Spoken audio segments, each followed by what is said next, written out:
when I think about her legacy, I think about what she must have endured. I think about the times that I've gotten a chance to hear her story, and share what her experience was like and how she just powered through.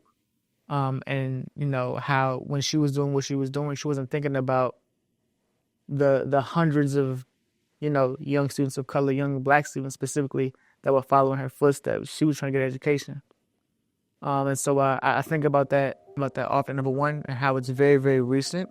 And number two, how she is walking history and did so without even thinking twice about the magnitude of her choice.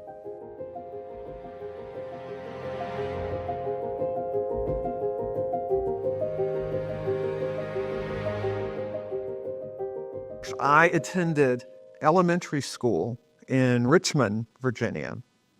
And of course, I attended elementary school in the 60s.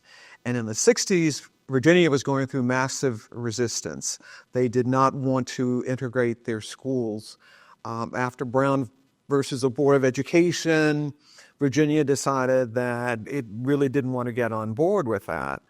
And we got to freedom of choice in Virginia. And at that point, I was in elementary school in Richmond, about to go into junior high school. And so there were discussions about what would happen with students as they entered high school.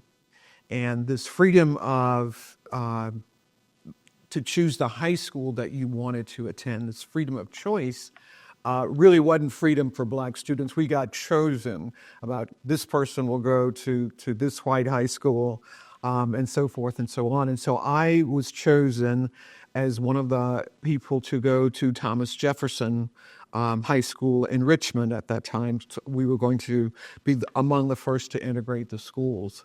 Well, in the summer before I was to enter Thomas Jefferson, my mother decided to move back to Charlottesville, or the area around Charlottesville, Virginia, which is where I was born. And I went back to a segregated high school. It was Jackson P. Burley High School in Charlottesville. And during my junior year, the decision was made by the politicians at that time to close the segregated high schools, and the black segregated high schools were basically what was closed. And I attended Albemarle High School after that closed. So in my senior year, black high school closed. I was transferred to Albemarle High School. And there I met Virginia Doffelmeyer. So that long story gets me to Virginia Doffelmeyer. And Virginia Doffelmeyer was 1940s, I'm not sure which year exactly, but a 1940s graduate of Longwood. And Virginia Doffelmeyer called me into her office and said, we need to talk about where you're going to college. And it was always assumed, by my teachers, it was assumed by my mother, that I was going to go to college. And I guess because they all assumed that, I assumed that too. I don't know why. I didn't have the money to do it. I don't know why they thought that. But anyway, it was assumed that I would go to college. And so my guidance counselor, Mrs. Virginia Doffelmeyer, said, I think you should go to Longwood. I think you need to integrate Longwood.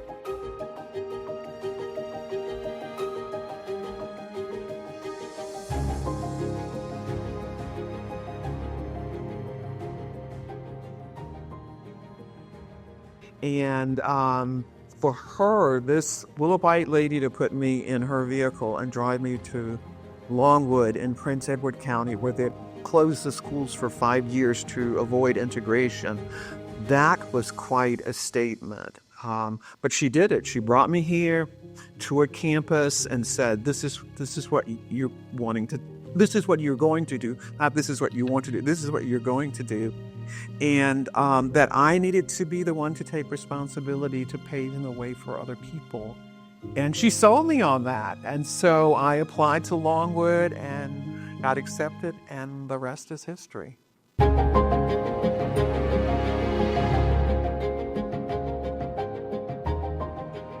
We were the only two black students who lived on campus, and I guess it just made sense for them to put us together. it was great, right off the bat, we were able to learn about each other and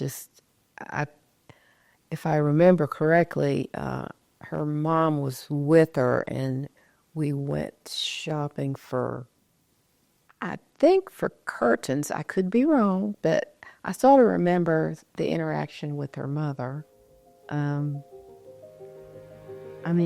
It was like we had known each other forever. I transferred from the North Carolina College to Monmouth, so I was starting in as a sophomore. And before I moved in, I got a call from Longwood, and they said, since you're a minister's daughter, would you mind rooming or being in a suite with a black student? And I thought that was the most unusual question. I wouldn't have thought twice if they had put me there without the phone call. But it was an interesting introduction. And so we were suite mates, and I'm glad that there were 3 rooms, because that gave us 6 people to be with, and it was fun to have that many together. I took 1 class with her, and it was a very hard class for me, and I was really amazed by her and her intelligence. So she was very smart, and I remember studying a lot, and I don't remember how much she studied, but I was very impressed to share that class with her. Actually, a little embarrassed.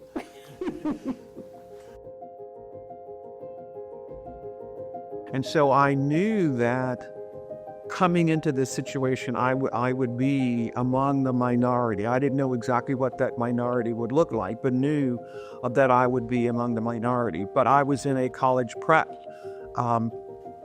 course or courses when I was at Albemarle High School, and in many of the classes that I attended, I was the only black student. And so that it was not unusual, but it was just one more of those situations where I was going to be one or among the few.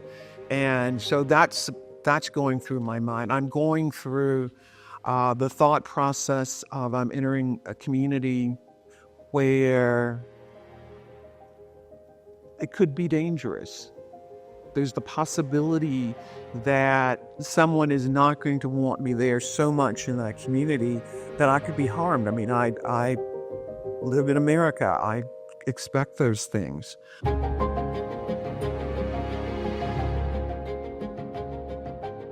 I got to class. There were professors who were very welcoming,